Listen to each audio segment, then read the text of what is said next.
Today we're making low-carb coconut flour tortillas. This is a new recipe that uses simple ingredients that can be purchased at any local grocer. You'll need 220 grams of coconut flour, 50 grams of psyllium husk, 50 grams of flax meal, 3 teaspoons of baking powder, 1 teaspoon of xanthan gum.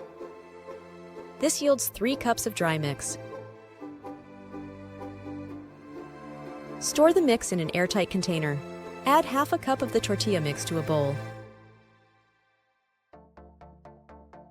Then add in 3/4 of a cup of boiling water and 1 tablespoon of oil.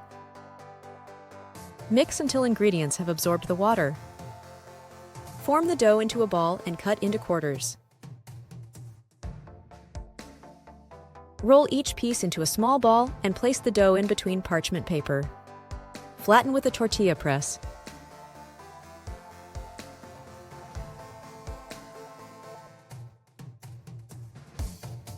You can also roll the dough out. Fry the tortilla in a non-stick pan for 1 to 2 minutes on each side until it is starting to brown. Once the tortillas are cooled, they are soft and delicious. And that's a wrap. Like and subscribe for more recipes.